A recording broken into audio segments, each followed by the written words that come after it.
Hello everyone, welcome to Ideas and Insights. I am Badrinath Rao, your host for this program. In the 19th century, Karl Marx said, religion is the opiate of the masses.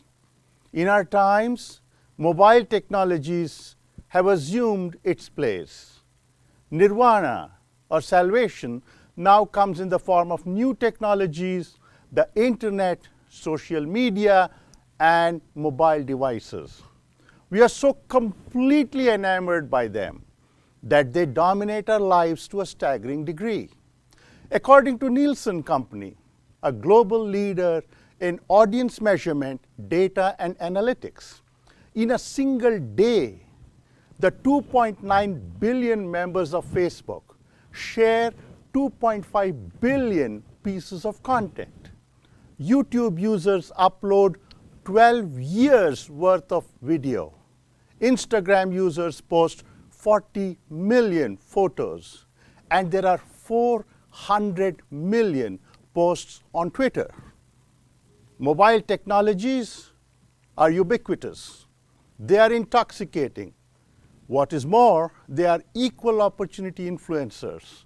They have drawn into their fold everyone from young children to the elderly. In 2011, 52% of American children had access to a mobile media device. By 2017, that number had practically doubled, with nearly all, about 98% of children age 8 and under, living in a home with a mobile media device. Surveys suggest that some young children today are spending upward of 3 hours per day with media, an enormous portion of their waking time spent not doing developmentally important tasks. Media consumption jumps significantly in the teen years.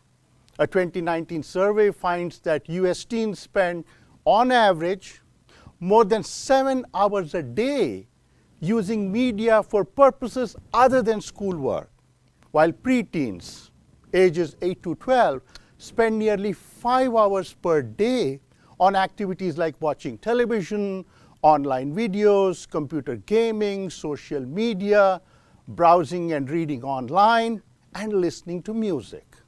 The same survey showed over 50% of Americans own a smartphone by age 11. And another survey by the Pew Research Center showed that 95% of US teens have access to a smartphone, whether or not they own one. Adults, too, are not immune to the siren song of media. As of 2018, Americans aged 18 and older spent on average close to 80 hours per week consuming media. That means US adults are spending nearly half of every day using media.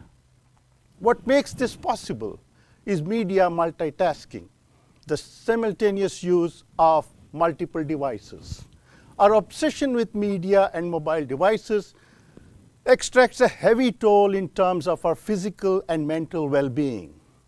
Media has diminished our productivity, frayed our relationships, and left us lonely, depressed, and narcissistic. Impulsive, distracted, and perpetually anxious, we are losing our ability to relate to real people. New media also adversely affects children and teenagers disproportionately. According to the Centers for Disease Control and Prevention, in recent years, ADHD rates increased 33% for children in age 5 to 9 years, 47% for children age 10 to 14 years, and a shocking 52% for teens age 15 to 17 years.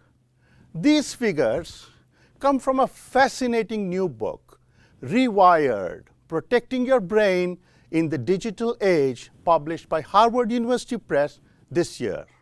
Its author, Dr. Marci, a psychiatrist, has spent decades tracking the insidious impact of new media and communication technologies on our lives. Dr. Marci is a leader in the fields of social and consumer neuroscience. He's also on the faculty of Harvard Medical School and is a psychiatrist at Massachusetts General Hospital. Drawing on scientific evidence and neuroimaging studies, Dr. Marci posits that new media has the potential to rewire our brains and cause immense damage to our mental health. His book explains why we have lost tech-life balance and what we can do to restore it. A singular strength of Dr. Marci's book is the 10 easy-to-use rules it offers for a healthy tech-life balance. Advocating prudent use of mobile devices, Dr. Marci urges us to allow our minds to wander, to be still, and to practice meditation and physical exercises. He joins me now to discuss these ideas. Welcome to Ideas and Insights, Dr. Marci. Thank you for joining us today. It's my pleasure. Thanks for having me. One of the central premises of your book, Dr. Marci, is that our obsession with mobile technologies, with social media and so on, cell phones and things like that, is rewiring our brains and causing immense damage. What do you mean by rewiring and how does it work? Yes. So obviously, rewiring is a metaphor. We don't have wires in our actual brain, but we do have neurons, and those neurons are analogous to wires in some way, in that when they are connected, they can exchange information and energy. And so what we know from a neuroscience perspective is that when we change our behaviors, we change our brains, essentially rewiring them, full stop. And I would argue, and I don't think it's a hard argument to make, that each and every one of us in the digital age is rewiring our brains around new habits that are formed with the smartphone and supercomputer in our pocket. And that's really what drove me to buy the book. The staggering change in behaviors that led to then habits, and then in some cases addiction, which we'll talk about, has to have consequences. And the more I looked into those consequences, the more surprised I became. All right, let's move on to the next issue you raise in your book, namely the dominance of media in our lives. And you say that media has a disproportionately large play in our personal lives. We use it as a mood regulator. We use it as an inexhaustible source of emotional arousal. And you also say that media fulfill several personal and social needs, which is why people are irresistibly drawn to it. What do you have in mind? Well, first of all, we have to consider that media in and of itself is not a bad thing. Going back to town criers and cave art, we've been exchanging ideas in various ways. And media, in its broadest sense, is really just the exchange of information through different channels. What's changed, however, is that the proliferation of different types of channels and the ability through technology that we have a mere arm's length away and access to just about every channel on the planet makes media more accessible than ever. And part of the fulfillment that media offers is news to stay current, social comparisons to see how we're doing with other people in our lives, and entertainment, whether that's via video games or other kinds of videos or the like. Now, again, by itself, that's not necessarily a bad thing. What shocked me, and you gave some excellent examples in your introduction of staggering statistics of how Americans, on average, adults even, have gone from roughly 45 hours, a full-time job a week, consuming media, to nearly double that, upwards of 11 hours a day. And how do we do that? How do we find time?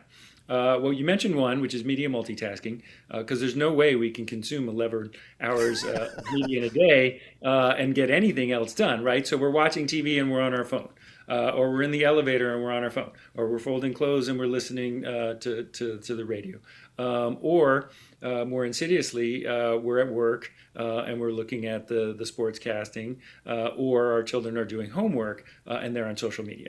And that's where things start to get a little bit challenging, because we know from study after study after study after study that multitasking of any sorts decreases processing time and increases error rates, right? So you get this double effect. Now, what's so insidious about multitasking of any type is that it's a brain trick, because we are working harder, and the brain imaging shows that, but we're not working smarter.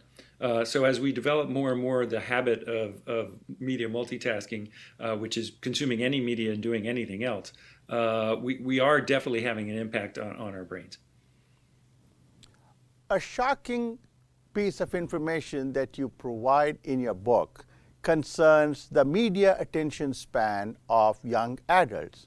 You say that young adults have media attention span close to that of 3-year-olds. Are our young adults mentally stunted? This is scary, is it not? It's a shocking finding, and it's one of the few pieces of information in the book that's truly novel, because we never published it in a peer-reviewed journal elsewhere. But this is work that I initially did with a company called Interscope Research that I was a founder and CEO of, and then later we repeated 5 years later when I was the global chief neuroscientist for Nielsen. And first of all, what we did was we literally put little cameras on glasses so that people could essentially give us a day in their life. And so we recorded from the time they got up to the time we went to bed a couple days of a group of adults from early 20s to mid 50s. And then we divided them into two groups. The so-called digital natives, the younger group, had grown up in a world of connected devices in the internet, and an older group, the so-called digital immigrants, of which I'm a card-carrying member, who actually remember a world, before everything was plugged into the internet. And then we just did something very simple, is we measured how long it took for their eyes and their gaze, essentially, to move from one media device to another. And then we timed that, and we called that a media task switch. And so when you're doing work in attention span, it's important for you and your audience to understand that you need to compare apples to apples, right? So my attention span while I'm doing some, my taxes might be much longer than when I'm, playing cards with my son. So we have to compare apples to apples. So this was a true apples to apples comparison. We had adults of different ages in their lives with the same technology. And what shocked us was the amount of times we saw their eye gaze shifting. And that's this measure of media attention that we found. And then what shocked us was the difference between the older group, the so-called digital immigrants, and the younger group in terms of their attention span. And it was almost double in some respects. And that was got us some headlines. Now, when we repeated the study, the real question was, well, could this just be an age effect, right? Because we know that the brain matures well into its late 20s and constantly evolves and matures throughout the lifespan. So when we did the study 5 years later, that's when we were really sort of surprised that the good news is that, in fact, people's attention span does get higher as we age. So once again, we found that the older group was higher than the younger group. The bad news is 5 years later, both groups' attention span was lower. And then to your point about 3-year-olds, we found an old study in 2008 that took 3-year-olds and put them in front of a TV and gave them a toy and just measured their eyes going back and forth. And I said, oh, this is a very similar example. And what you're quoting is the fact that the young adult's attention span was closer to the 3-year-olds than it was to the fully mature adult. And that's what's shocking. Well, let me ask a quick follow-up question. This finding, as shocking as it is, should alert us to the dangers of unrestricted use of media, cell phones, and so on.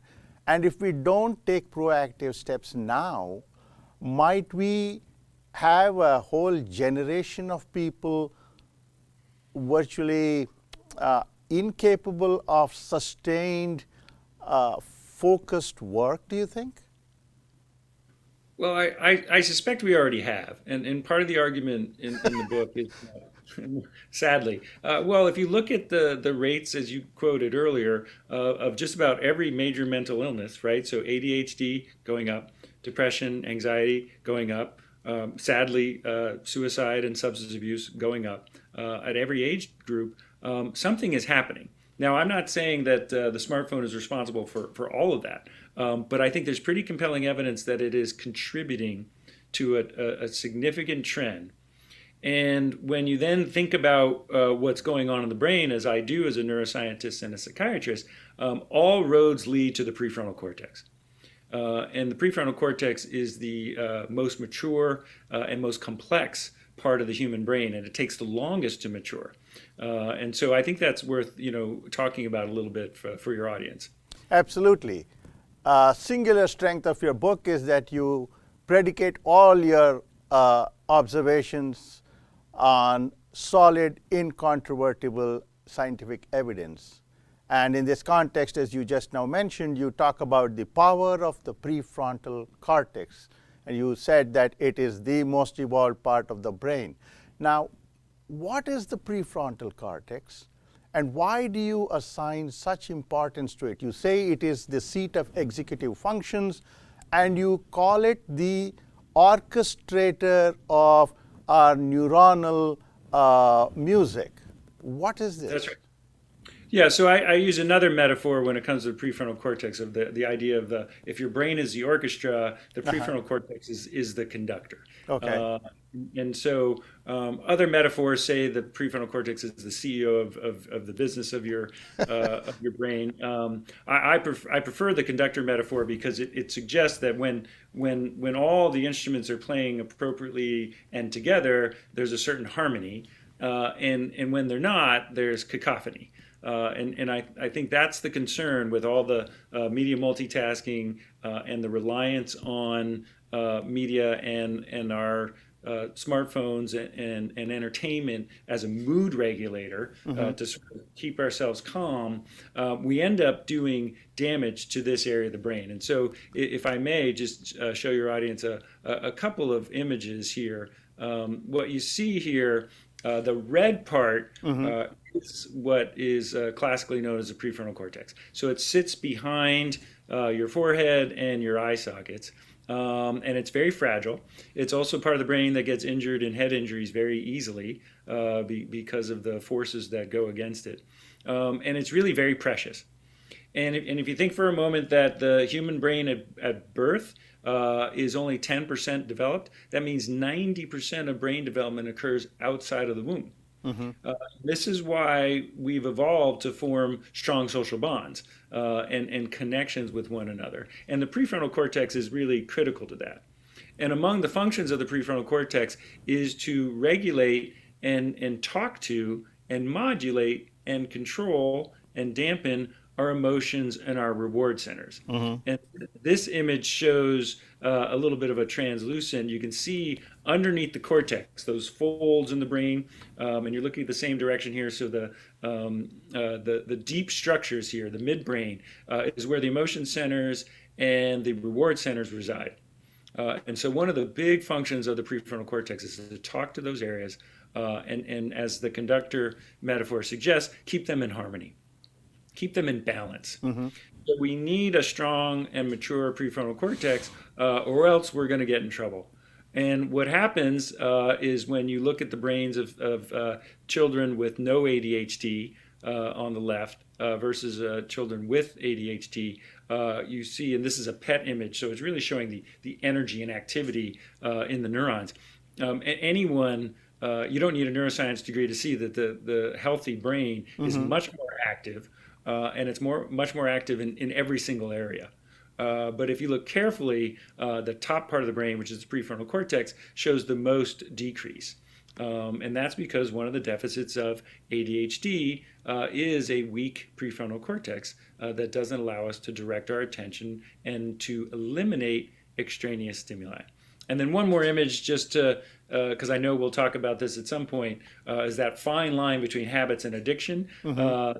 This is an example of, again, another PET image. The top part, again, is the prefrontal cortex. You see the healthy brain, lots of yellow, rich colors, contrast, and then the addicted brain on the right shows quite the opposite, a real diminishing of activity. And that's what concerns me the most when we think about how every single mental health issue really does come back to the connectivity between the prefrontal cortex and those deep structures in the brain. So any damage we do to this, meaning our prefrontal cortex, is going to lead to higher rates of mental health issues. And I believe our habits are contributing in significant ways to a diminished prefrontal cortex.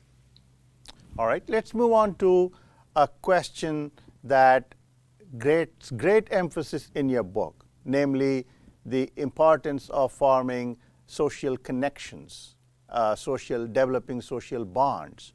Now, you know that our social connections are in a state of flux. A lot of people have large numbers of virtual friends. My students have 2,000-3,000 friends on Facebook and Twitter. And most people these days have few friends in real life.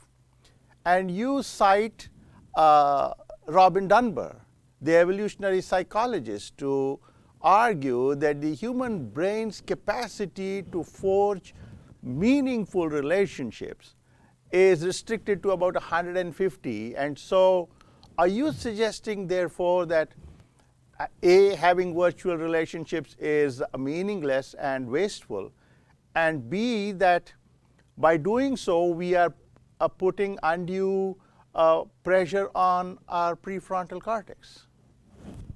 The short answer is yes. Okay. The longer answer is, Facebook and social media has really done a disservice by calling these very tenuous connections to, in many cases, absolute strangers, friends. Because it loses its meaning in the world. Now, you mentioned Robin Dunbar. I was very inspired by his work, and just for your audience, a quick primer. Robin Dunbar was studying social networks and was looking across species at sort of the size of groups. How much. How many other chimpanzees do chimpanzees hang out with, and humans, and even schools of fish, and really looked across a lot of different species, and found that there was a trend. And that trend was that the larger the brain got, the larger the social groups got. And he was very intrigued by this. And he started to look more deeply at humans, and noticed that even within humans, some people's brains, particularly an area of the prefrontal cortex, was correlated with the size of their social network. And when he combined that with other research, which shows that most people can handle about 3 to 5 truly intimate people in their lives, who they're really sharing everything with, and then there's another circle of between 30 and 50, and then you get to what we call the Dunbar number of 150. That you realize that those aren't hard, fast numbers. It's plus or minus a few on either side, depending on your prefrontal cortex. So what he describes is that there's a particular area of the prefrontal cortex which is very connected to our emotion centers, that matures as we go through life, and gives rise to these types of, and our ability to have relationships. Now, enter social media, enter distraction from the supercomputer in our pocket, enter the loss of face-to-face communication and communicating mostly through text and other means, and you have a recipe for disaster, because we have a brain that's evolved to do a little bit like we're doing, which is look in each other's eyes, nod our head, and communicate in a reciprocal way in real time, and that's lost in social media, and that's the concern. Just to get this straight, Dr. Marci, so you are saying that having a large number of virtual friends is tantamount to wasting our mental resources. Is that correct? I think to the extent that people are catering to large groups and audiences um, that are beyond our true social networks, yes, it's a waste of time at the minimum. It may actually be contributing to the depression, loneliness, lack of empathy, and increased narcissism that we see across society in significant ways. I mean, think about it, right? There's no consequences online when you send off criticisms. And often you get instant feedback in the form of likes that trigger the reward centers of the brain and make you want to do it again and again and again. So these companies are very smart and sophisticated, and they're tapping the same reward structures and neural networks that I described in the book, albeit in unhealthy ways that we all need to be aware of. All right, let's move on to the impact of mobile media technologies on infants and young children. You say that 0 to 4 is a very critical period in a child's life. That's when the brain develops at breakneck speed, to use your expression, and you therefore say that exposing a child to mobile media devices at that stage is like leaving the child malnourished. And you give the example of raising a child of a child in an orphanage. In fact, you talk about this very interesting study that was done on orphans in Romania. Now, are you therefore suggesting that people with children should not have any media in their house, like television and so on? Because if there is television, it is on quite a lot. In fact, you mentioned in your book that 42% of families have television on virtually all the time. And so infants and young children get exposed. So are we to take it that that must come to an end, that we should get rid of media when we have children?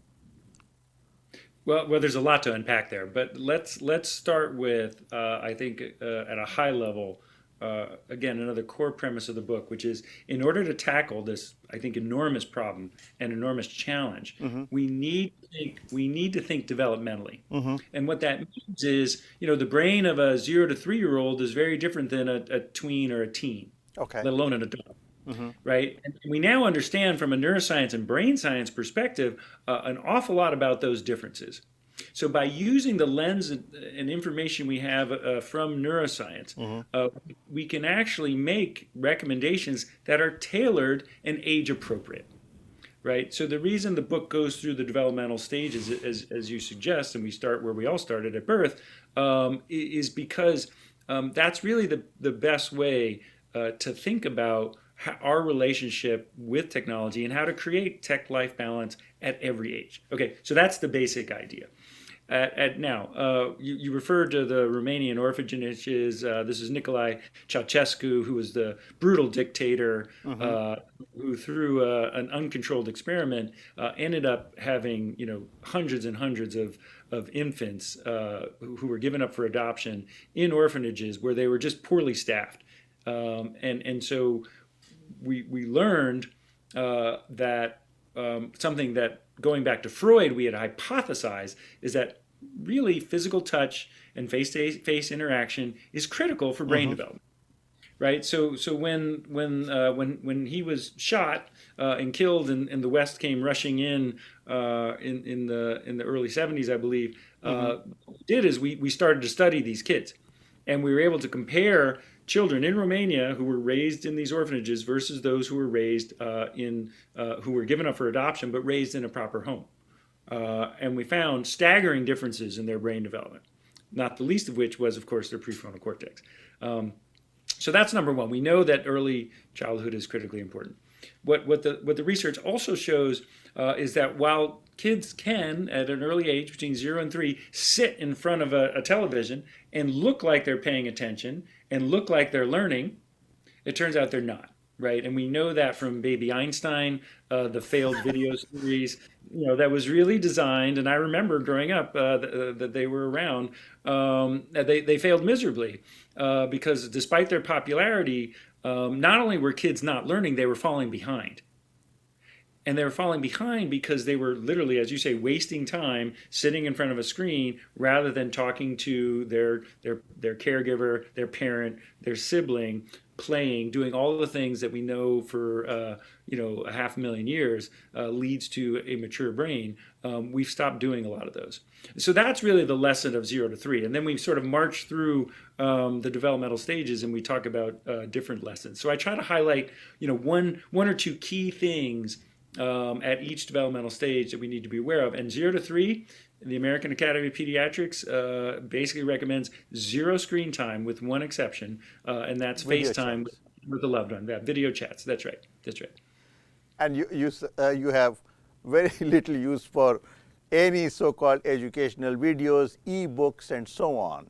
You think that they don't contribute in any way to a child's education.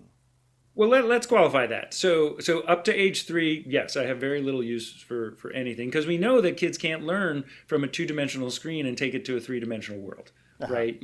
So right around age 3, that starts to change. And here's where actually I talk about long-form, professionally produced educational content, right? The Sesame Streets and Dora Right. Explorers of the world actually have been shown to help kids' development. They can learn from them, and they can take good lessons. And importantly, they have a beginning, middle, and an end, right? The problem is that kids in the 3 to 5 year old age, and I know this because I have kids that age and have been through that, they want YouTube, right? And they want to pick what they're watching, and they want short, snackable, unprofessional, uneducational content that really just dysregulates them and teaches them nothing.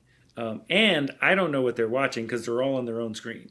So one of the recommendations I make for the 3 to 5 year is you want to always be focusing on reading, and we could talk about it if you like. But 1 hour a day of video content as a reward is fine. But it's best if it's on a big screen and it's professionally produced educational content. Why on a big screen? So I can see what you're watching. Right. Because we also know that watching with an adult also helps learning for children. So media with an adult is better than media alone. One development in our times that concerns you a great deal has to do with what you discussed a moment ago, namely media multitasking. And you are opposed to it. You say that those that watch media while doing something else don't do anything well because they have a problem of filter failure. They cannot filter out extraneous information. But I'm sure you agree that received wisdom says that multitasking is a virtue, that the more you can do several things, the more versatile you are. And you seem to be going against it and saying media multitasking is pointless. Well, I have no problem with serial monotasking. Okay.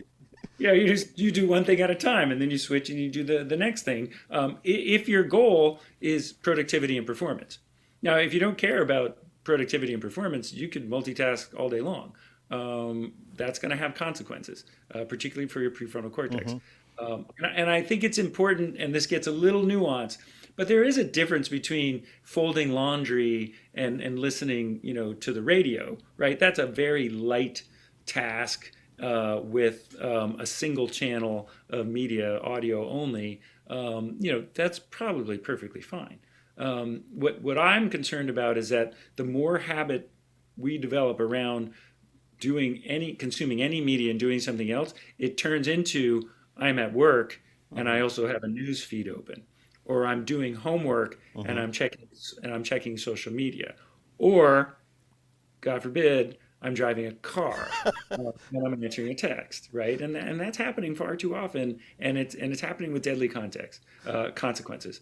And so that's my concern. So I'm not saying all multitasking is bad. I'm saying be careful. It's habit forming, and we have to think about the context in which we are doing that multitasking and the type of task we're doing. We will come to multitasking while driving momentarily. Let's now turn to the impact of mobile media technologies on teenagers. You say during teen years, the brain undergoes significant changes, and you mentioned that it simultaneously becomes modular and interconnected. What does this mean? Well, so for a long time, the teenage brain was an enigma, right? And we're all familiar with the impulsive, emotional teenager who goes running off in a storm, and takes risk, right? And that all turns out to be true. The question was why? Uh, what's happening? And it turns out underneath what looks to some parents to be chaos is actually very elegant neurobiology. So in the teen years, as hormones are flushing and the brain is essentially remodeling, there are a number of things happening, but two are really critically important.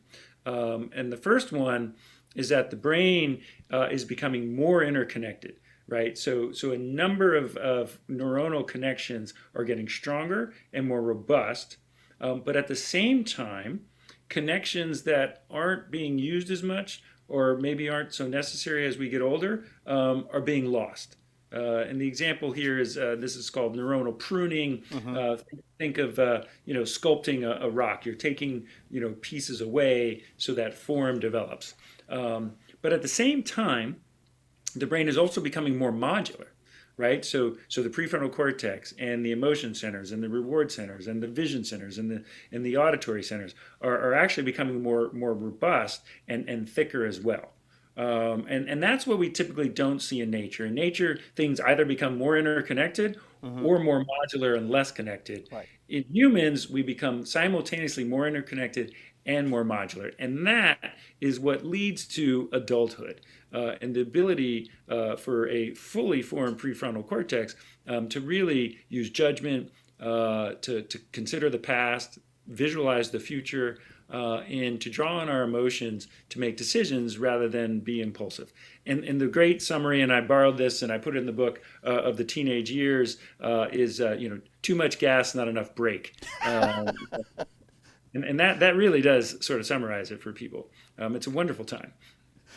Well, it is true, is it not, that for whatever reasons, there may be neurobiological reasons, but teenagers have gone almost berserk with mobile technologies.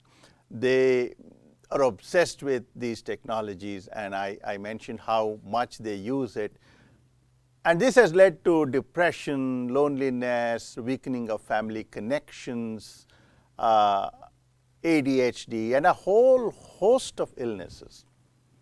Yeah. Echoing psychologist Jean Twenge, I put it to you, sir, do you think smartphones have destroyed a whole generation? Yeah, I think destroy is a big word, but we certainly damaged. And then you throw in a global COVID pandemic, and we really got a situation on our hands that we all need to be intentional about helping out. But so you think about this brain that's going through these incredible changes I just described, and you factor in that the teenage years are really about separating from this nuclear family or caregivers who spent incredible amount of time nurturing your brain as it developed, just till it got to the point where it wants to leave. And as Eric Erickson said, there's really only two questions in the teenage years: who am I and how do I fit in? Right? And so you take that brain, too much gas, not enough brake, who am I, how do I fit in, and all the emotion and whatnot that goes with it, and you put it in the milieu of social media, And you really have a challenge, right? Because what is social media? It is sharing things. It's about including, excluding, liking and not liking. It's about judgment. And so it really creates what many researchers have called the social media paradox. Now, what's the paradox? Well, social media is a wonderful tool for connecting people, sharing information, giving updates, trying to organize meetups, and the like. And so, when used appropriately, it can actually be a really valuable tool at any age. The risk, of course, is that when people are using it to ruminate, using it for microaggressions or full-on cyberbullying, using it to exclude others, using it to degrade or denigrate others, and that's when it becomes really challenging. When you and I were growing up, and someone said something not so nice to us or about us or to a friend or about a friend, we were going to run into him in the hallway, and there was going to be some exchange of words, and that's how you dealt with dealing. Now, you can be a world away and make fun of someone. There's no consequences to that. So that's one of the other challenges. You have social interaction without intimacy and without consequence, and that's what I worry about, and I think that's what Professor Twenge is worried about as well. Let's now turn to the situation with adults. One would think that as adults and as people with mature brains, that they would be responsible with mobile technologies. But that is not the case. I mean, they tend to use virtually half their lives meddling with mobile devices. Does this indicate that as a people, we are addicted to digital technology? Well, first of all, no one's immune to the habits and the risks that children are because these devices are so powerful. And I'm sure we all know people who we worry about because they're always on their phone. And I even worry about myself sometimes. And I get caught up, right, in the news or work or something, and I ignore my surroundings to the detriment of the relationships with the people I'm with. And we can talk about that. But so adults aren't immune. The other thing to keep in mind with adults is that we, although we do have a more mature brain, we're dealing with a fair amount of stress, and we're dealing with work, and we're dealing with kids, and whatever is in our lives, and so we use as adults media as a mood regulator as much as anyone else. Right? We want it to be a distraction for us. We want it to be titillation for us. We want it to be stimulation for us. We want it to be informative. We want it to be something that we can share ideas on. Again, it's so many things to so many people. It's hard. It's not surprising that even adults can fall prey. Now, are we all addicted? No. And we have to be very careful with the word addiction because if we say that anything that triggers the reward centers is giving us an addiction, then it means everything and nothing at all, because lots of things trigger the reward centers, natural and unnatural. So what I like to tell folks to think about, and this is where I think the science and the academy needs to go, which is to do a better job understanding who's at risk.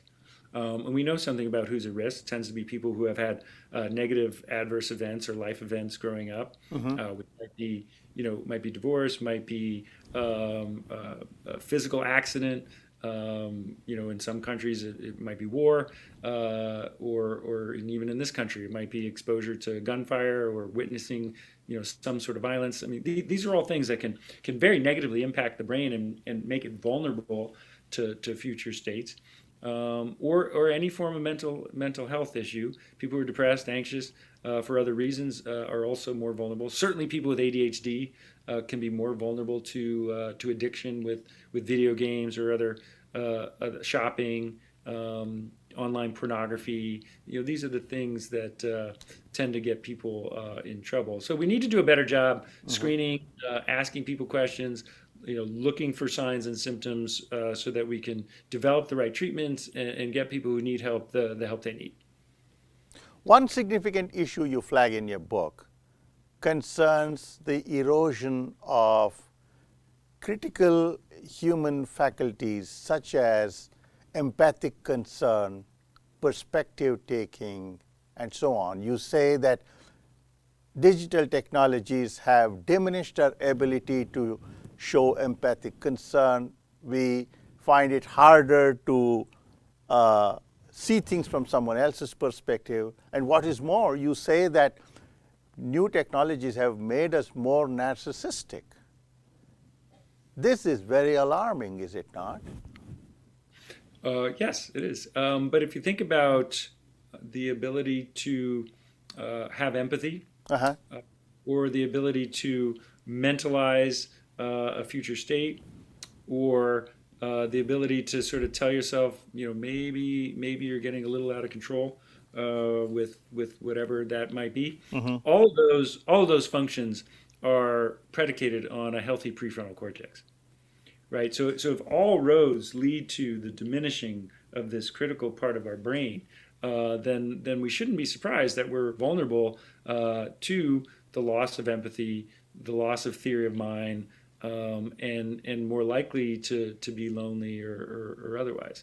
It's interesting. One of the studies I talked about in the book really struck me is they were talking about loneliness, and they took people who were categorically lonely, lived alone and said they were, and then healthy age matched people in other ways, and they showed them a bunch of images of faces, and then they did something very interesting. The researchers digitized some of the images to the point where you could barely tell it was human. So you've got this set of images that range from a pure normal photograph of a smiling human to something you could barely even make out because it's been so digitized that it's a face. And what was interesting is that they had people rate how human the image was. Okay. And the more lonely people were, the more likely they were to rate the non-human images as human.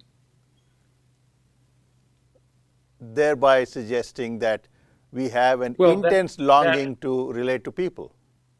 that number one. Number two, we can lose that ability to identify the humanness in ourselves as we become more socially isolated, right? So we don't even recognize humanity when we become less human ourselves, right? And so when you ask me, do I worry about people's inability to empathize?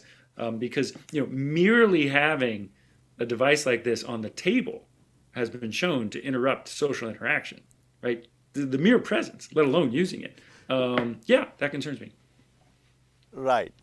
Now let's move to a topic that is interesting and again disturbing, and that has to do with the discussion on habits and addictions. And you say in this context that the context matters a lot, and you cite the study on military personnel returning from Vietnam, some of whom had drug addiction issues, and when the context changed, they were able to give up their addiction. Can you tell us more about that, please? Sure. Classic research in the early 70s as we were winding down in Vietnam, where there was massive access to opiates. And many of the American soldiers were quite addicted. President Nixon actually did something interesting. He set up a commission and brought a psychiatrist over to Vietnam to screen every soldier before they came home, and basically screen them for are they addicted or not. And then they tracked them for a year, and because they were worried that as soon as they got home, they would relapse. And importantly, the ones who were addicted, they detoxed them in Vietnam and then brought them home. And what was shocking is only 5% of them relapsed within a year. And everyone was like, "Oh my God!" In fact, people didn't even believe the study. Like, how people are so addicted, how could they not, relapse? Well, number one, opiates weren't quite as ubiquitous back then as they are now. So access we know is an issue. But number two, this led to an entire literature on the importance of context when it comes to habits and addiction, right? So we probably all who drive been in a situation where we're driving a route to work, but we're not actually going to work, and we find ourselves turning down the road to work, even though we're supposed to go the other way, right? So the context that we see actually drives our behavior so powerfully we don't even think about it. And so what happens when you remove people from the context that was driving that addiction, the stress, the access, the loneliness, everything that was going on for these veterans in this terrible war, lo and behold, their brain is fine. Now, the reason I brought that up is because one of the other insidious challenges with this amazing technology is that it's a context that's always with us. So when we develop the habit at home of looking at our phones while we're watching TV, and the next thing you know we're in our car and we're turning it on, that context has moved with us, right? The same app ping and message ring that happens in the home in the safety of my couch while I'm watching TV happens in a car. All of a sudden, it's not that safe. No, And you're yet, right. even I, who have written the book, am compelled to pick it up and look. And that's why context is so important. And then we have to understand that addiction around these devices is going to be really hard, A, to recognize because it's easy to hide, and B, to treat because I can treat your video game addiction on your phone, but I can't make your phone go away because who's going to live without a phone, You're right? absolutely right. Yeah, well, this is where things get tricky really fast, and this is where the future work needs to go. Let us now move to the most significant part of your book, namely the 10 rules you suggest for achieving tech-life balance. Now, the first rule is stop multitasking. We've talked about it, so I shall not spend time on it. But the second one is about choosing what you call JOMO over FOMO, the joy of missing out over the fear of missing out. What does this mean and why is it important? Yeah, so I think the premise here, first of all, is I didn't want this book to be depressing because people are depressed enough. And I realized that if all roads are leading to the prefrontal cortex, what if we designed recommendations, in this case 10 of them, to support our prefrontal cortex, to make it more robust, right? So choosing JOMO over FOMO is really taking advantage of what's called temporal discounting. And Uh-huh. temporal discounting is this complicated behavioral economics idea that if I offer you $50 now or $100 in a month, most people will take $50 now. Why?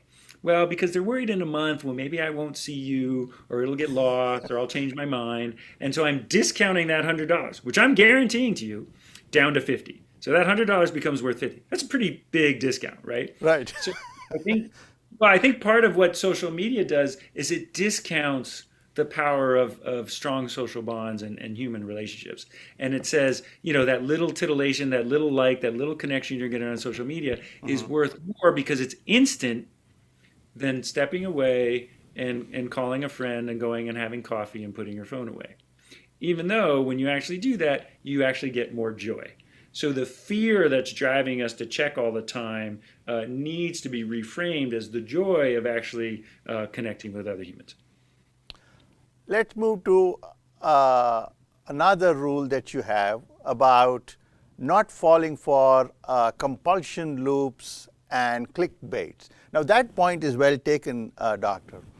However, I was personally a bit dismayed when, while describing this rule, you talked about food porn. Now, I love cooking and I watch the internet for recipes and so on. I suddenly wondered if I was doing something wrong. Can you tell us more about this? Well, whether it's wrong or not, it's distracting. And I think the point about food porn is that succulent images of ice cream sundaes and delicious meals are just as distracting as maybe a scantily clad male or female to get your attention, right? Or a well sort of worded headline, right? These are all just designed to grab our attention, right? So I'm sure that through your cookies and your digital exhaust, the folks who sell advertising online have figured out that Dr. Rao loves food and serves up images. So you just got to be careful that you're at work and you see some of these things that they're just trying to get me. I'll look at that later and I'll deal with that later. And there's a time and place for that. That's really all I'm saying is that titillation comes in many forms. Yes, and just for the sake of clarity, I mean, I don't allow this to interfere with my work, but your point is very well taken. Now let's move on to another rule you have about preferring paper over pixels. You want people to read books, physical books, rather than e-readers, because books have what you call haptic feedback, and an e-reader just does not have that. And also you say that e-readers tend to affect our sleep patterns. Can you tell us more about this rule? Right. So, shameless plug for the book. This is an actual book. Well, it's got pages in it. It closes. I can hold it. And as I move through it, the haptics are the turning of the page, the feeling of progression, the ability to go back and forth, and really just the whole experience of it. Turns out to be very different than an e-reader. The other thing that's critical to note, because you summarized it well, is that reading from a screen, a digital screen, actually is harder on the eyes. Because your eyes are doing what's called accommodation. They're constantly adjusting because the edge of a letter on a screen is nowhere near as defined as it is on the printed page, and that's just sort of a fact. So we fatigue faster online. We don't have the same feedback in terms of progression online. There are many more distractions online. And so the recommendation to choose paper over pixels is really for deep learning, right? If you're just reading the news or skimming things, then it really doesn't matter. But and we're seeing this trend actually in universities where students, and I don't know about your students, but I'm reading that more and more students are printing out papers and buying used copies of books. The serious students, because they've intuited that they learn better from paper. We are almost out of time, Dr. Marci. I have two quick questions with respect to putting down the phone while driving. I was struck by the fact that you say that even hands-free conversation using Bluetooth is not something you would recommend because it interferes with our ability to focus. A lot of people tend to assume that if they are using the Bluetooth, they're fine. That's not the case, is it? Well, again, let's look at the data. And what we know is that when you watch, you have cameras in cars and they can show this stuff, is that if I'm on a hands-free call and I'm talking to you and you're in another state and I'm driving along, you have no idea that a car just pulled out or a kid just ran into the street or someone on their bike just cut me off. So you're going to keep chatting away while I have to make that adjustment. Whereas if there's someone in the car that I'm talking to, they're going to regulate and they're going to stop as that same stimulus occurs, and that's going to help give me feedback. So I'm not saying that talking hands-free on the phone is as distracting as texting and driving. What I'm saying is don't confuse having a conversation with someone sitting next to you in a car with having a conversation with someone on the phone as being equal. They're not. There's risk associated with talking to people when they're not on the phone. To the point where, by the way, insurance companies now are starting to look at phones at car accidents and really taking very seriously when the phone has been in use right before an accident. Your final point about emancipating ourselves from the scourge of excessive media consumption is to let go. You want people to let their minds wander. You want them to quit compulsively doing things. You recommend stillness, meditation, and physical exercises. This is almost like Eastern philosophy, is it not? Why do you think these suggestions are very relevant and essential? Well, I would maybe put the question back to you. I mean, how much are Eastern philosophers concerned about their use of social media and their prefrontal cortex, right? Probably not so much. And there's a reason. Yeah, so I use the example to make it come alive of Archimedes in the bathtub in Roman days and trying to solve a difficult math problem and only achieving that in a relaxed state where he's not distracted.